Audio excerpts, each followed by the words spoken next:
querendo falar? Pode falar agora. Pode ligar? É rapidinho. Alô? Vamos lá. O papo de hoje me parece urgente. Queria dar um disclaimer antes.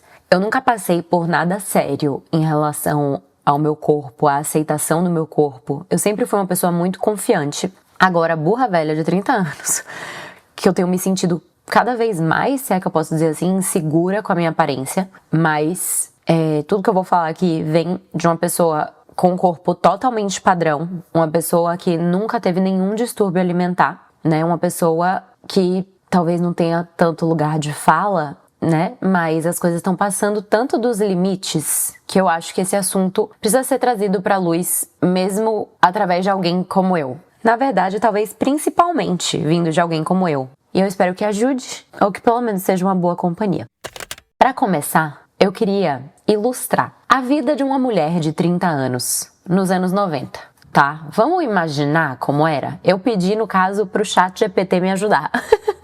E ele falou assim: era uma vez uma mulher de 30 anos, nos anos 90. Ela acordava, tomava café, olhava o jornal, as revistas e talvez visse ali uma celebridade ou duas. Depois ia pro trabalho, trocava ideia com meia dúzia de colegas e encontrava uma amiga à noite para conversar sobre a vida. Se ela estivesse se sentindo bonita, inteligente e realizada, isso bastava. A régua era o espelho dela, as conversas dela, a bolha muito limitada onde ela vivia. A comparação existia, claro, mas era com a vizinha, a colega da faculdade, a amiga da prima. Agora, corta para hoje. O que a gente vê hoje, gente? 24 horas a gente é exposto aos melhores dos melhores de tudo. A coisa mais fácil que existe hoje é encontrar alguém mais bonita que você, alguém mais magra que você, alguém mais inteligente que você. E o grande problema disso é que, a gente compara todas as nossas características que estão dentro de nós com várias pessoas. Então, quando a gente olha para nossa estética, para nossa barriga, para nosso nariz, para o nosso olho, para o nosso cabelo, cada coisa dessa, a gente tá olhando pra várias pessoas. A que tem o cabelo mais bonito, a que tem o olho mais bonito, a que tem a barriga mais bonita. Então essa competição é completamente cruel e injusta. Porque a gente vai se perdendo, né? A gente se perde que a gente tá olhando pra várias pessoas, os melhores em tudo. Tô falando aqui de aparência, mas podemos falar sobre qualquer outra categoria, digamos assim. E a gente vai somando todas essas pessoas maravilhosas e incríveis e lindas e comparando a nós. E aquilo se mistura. Por mais que a gente esteja olhando pra várias pessoas, a sensação que a gente fica é: nossa, mas eu sou a pior. Ah, minha barriga é horrível, o meu cabelo tá péssimo, entende? Isso é muito perigoso. A gente esquece que a gente realmente hoje tem acesso ao mundo inteiro. E talvez, eu sempre me questiono, talvez o nosso cérebro humano não tenha a capacidade de processar isso. Como a gente ilustrou a vida da mulher dos anos 90, ela não se comparava com tanta gente assim, com os melhores dos melhores, com a modelo top do último desfile de sei lá onde, sabe? Eram muito menos estímulos, eram muito menos pessoas aparecendo. E hoje é 24 horas. Sendo que essas pessoas que aparecem muitas vezes não são reais. No sentido de tudo que aparece na rede social pode ser maquiado. Então, seja através de filtro, que eu acho que foi onde tudo começou, né, na criação do Instagram, seja através de Facetune, hoje com os remédios emagrecedores, Ozempic, Mounjaro. Muitas pessoas usam desses artifícios e vendem uma coisa contrária, né, alegando que comem saudável, são naturais, treinam e isso basta. E isso vai só frustrando a pessoa que tá do outro lado da tela, né? E assim, qualquer um faz o que quer, o procedimento que quiser, toma o que quiser, não tem problema nenhum, quem sou eu pra julgar. Mas o problema é quando as pessoas mentem ou omitem. As pessoas que estão ali influenciando outras e não estão sendo sinceras. Isso vai criando um padrão irreal, porque é necessário muitas coisas para alcançar esse padrão. E aí, isso eu achei realmente absurdo. Nas últimas semanas, estávamos falando de algumas influenciadoras fitness que não tinham o shape. Meu Deus, pelo amor de Deus. E não é que elas não têm o shape, é que talvez você esteja acostumado com shapes irreais, de remédio, de filtro, de Facetune. Então, quando uma pessoa tem uma relação saudável com a comida e se exercita, mas não tem aquele padrão. Na verdade, eu não consigo nem dizer que as pessoas que foram citadas, né, nessa fofoca aí não tem o padrão, porque realmente eu achei uma loucura. Mas talvez seja porque o padrão realmente tá uma loucura. Realmente tá uma coisa um pouco além de tudo que a gente pode imaginar, né? E é muito importante a gente entender o que a gente quer. O que é realmente um objetivo da nossa vida. Eu mesmo tenho que ficar me relembrando. Por mais que eu pense, nossa, a minha perna não tem um quadríceps todo marcado. Eu tenho um culote, eu tenho celulite. Eu não tenho aquele corpo saradíssimo. Não tenho mesmo. Sim, sou magra, né? Como já falei, sou magra. Mas eu não tenho 10% de gordura no meu corpo. E eu preciso me relembrar toda vez que eu abro o Instagram de que eu não quero ter 10% de gordura no meu corpo. Porque eu quero poder comer a pizza que eu adoro, a macarronada que eu faço todo domingo com meu noivo, o docinho que eu não abro mão. A gente fica às vezes cego achando que aquilo é a coisa mais importante da vida. E isso pode ser muito perigoso. E não só quando a gente fala sobre abrir mão e que dieta fazer e o quão restritiva ela é, mas quando a gente fala de assuntos mais sérios, como remédios, procedimentos invasivos, cirurgias. Eu acho que eu sou super a favor de pessoas que querem fazer cirurgias para melhorar algo que realmente te incomoda. Eu entendo o quanto isso pode, inclusive, mudar vidas, mudar a autoestima de uma pessoa. Mas o grande perigo é que eu acho que a grande chave é você entender da onde vem a motivação de você tomar uma atitude dessa. Então, uma coisa é você fazer algo que sempre te incomodou e outra coisa é você fazer para melhorar alguma coisa que nunca te incomodou, sabe? E que foi um filtro que te fez ver que talvez você precise melhorar o seu nariz. Ou foi um terceiro na internet que te falou que ele é um problema. Então, entender a motivação para você passar por um procedimento sério desse, como uma cirurgia, é muito importante. Independente de todos os privilégios, né, que eu falei que eu tinha, quando eu comecei a criar conteúdo na internet, eu vi o meu autoamor, a minha autoaceitação com o meu corpo mudar, ser posta à prova. Foi aí que as coisas começaram a desandar. Porque você fica se enxergando muito, você fica se vendo muito em vídeos e você acaba se comparando. Não tem jeito. Você fica olhando pra pessoa que faz algo parecido, você fica olhando pra menina que é mais bonita, que é mais magra e, como eu disse, vão ter inúmeras assim. E por isso eu tô cada vez entendendo que talvez o meu lugar não seja nessa competição do padrão ideal, não seja na competição da aparência. Por isso eu fico muito feliz de ter uma plataforma como essa aqui, que você só me escuta. De ter uma plataforma como a Rising, que você lê o que eu tô escrevendo, sabe? Inclusive, a nossa ideia inicial aqui era gravar alguns cortes do podcast pra gente colocar nas redes sociais. E toda vez que eu ligo a câmera, o episódio sai uma bosta. Porque eu tô mais preocupada em como eu tô parecendo na câmera. Acho que um dia conseguirei chegar lá, deixa eu pegar um embalo, deixa tá no 10º episódio pra ver se eu consigo me gravar e tal, porque de fato seria legal esses cortes. Mas eu reparei o quanto ficar vendo a minha imagem me distrai do que mais importa, que é a mensagem. E eu acho que isso acontece aqui pra mim nessa minha atividade e isso acontece pra todo mundo no macro. A gente acaba se distraindo do que mais importa por conta da imagem, né?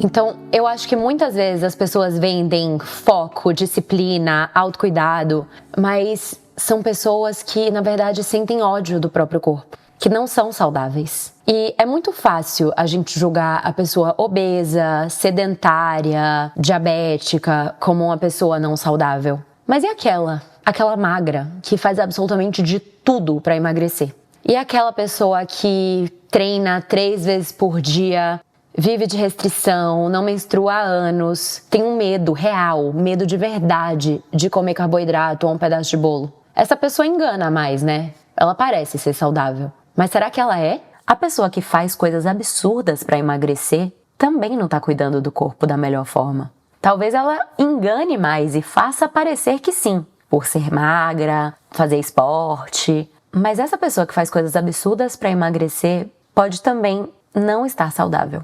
Pode também não ter amor próprio. E, na verdade, fazer esse tipo de coisa como punição. Inclusive, existem algumas doenças e disfunções causadas por esse excesso de preocupação, digamos assim, com o corpo. Eu até elenquei umas aqui. Existe a síndrome de Red S, que é causada por um desequilíbrio entre a energia que a pessoa consome e o que se gasta, né? Então, quando a pessoa faz muito exercício e consome pouca energia, pouco carboidrato, pouca comida, o corpo meio que entra num modo de economia de energia e vai começando a desligar as funções vitais, imagina. E isso é muito comum em mulheres que estão sempre de dieta e tem um treino muito intenso e não repõem as calorias da forma certa, sabe? Segunda condição, a amenorreia, que é a ausência de menstruação. Acho que vocês já devem ter ouvido falar disso, né? Que também acontece quando tem uma baixa energia disponível, com um percentual de gordura muito baixo. O cérebro para de produzir os hormônios que regulam o ciclo menstrual. Isso pode levar à infertilidade temporária, osteoporose precoce e até desequilíbrio emocional. Outra coisa, disfunções da tireoide. O corpo entra em um modo de alerta por uma restrição calórica prolongada e pode reduzir a função da tireoide. Então a pessoa pode se sentir cansada, com frio constante, metabolismo lento e até depressão. E claro, os distúrbios alimentares em si, que a gente já conhece, né?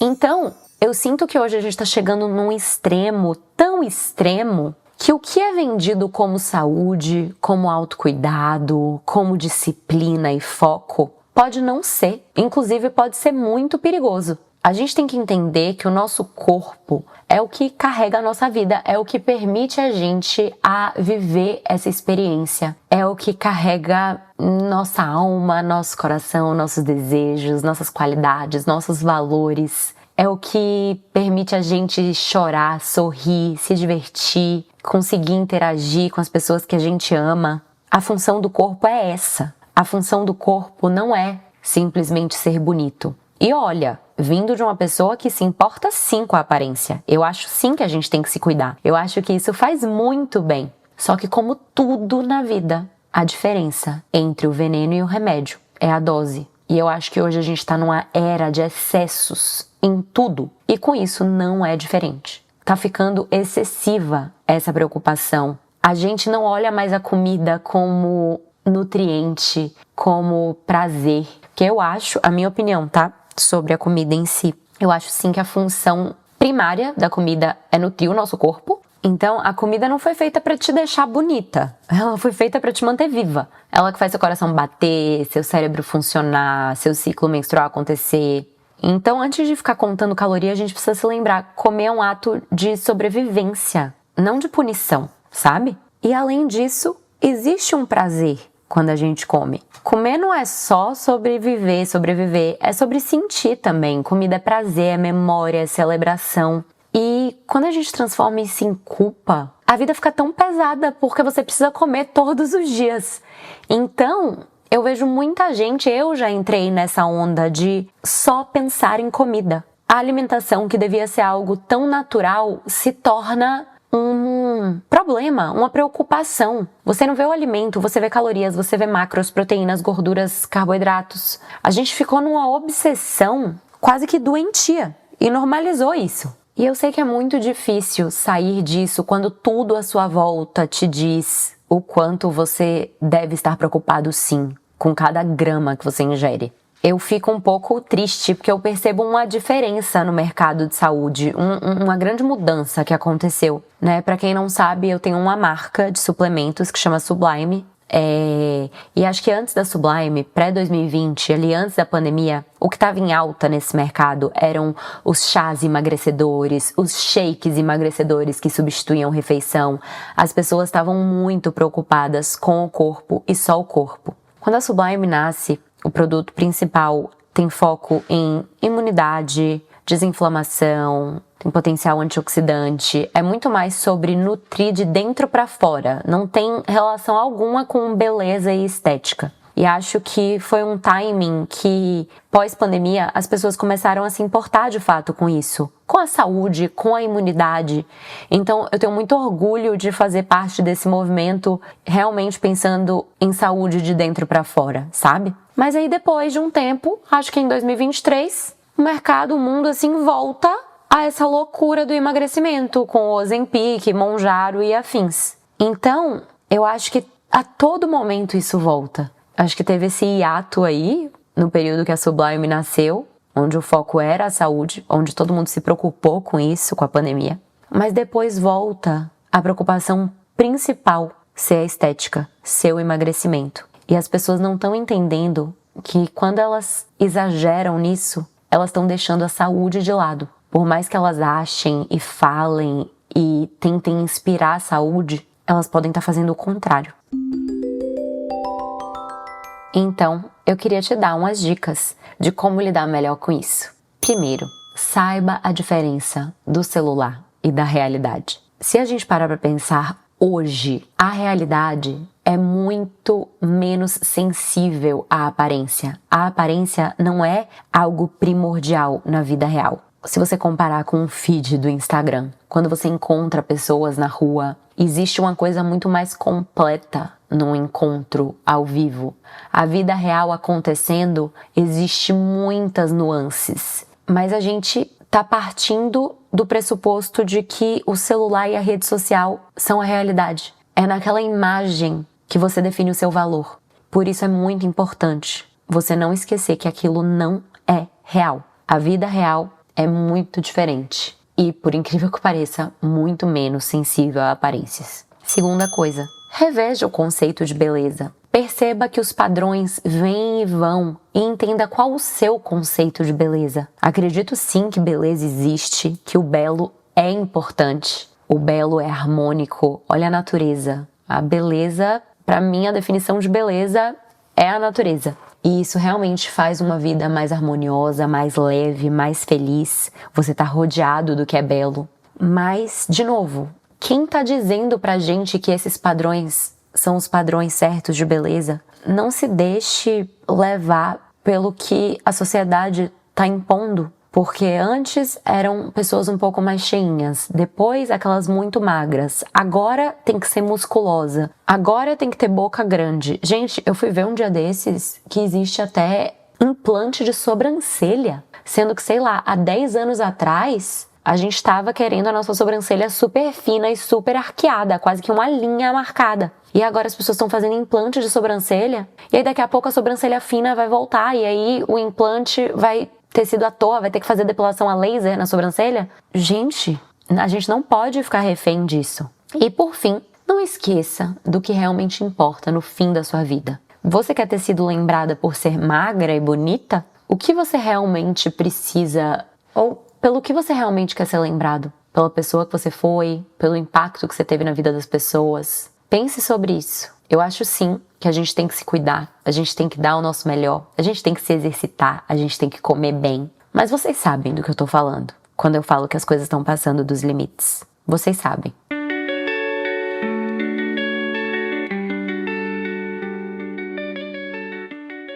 Então, para você que talvez esteja fazendo coisas exageradas para perder peso, o seu valor não tá na sua aparência. E não deixe que ninguém te fale o contrário.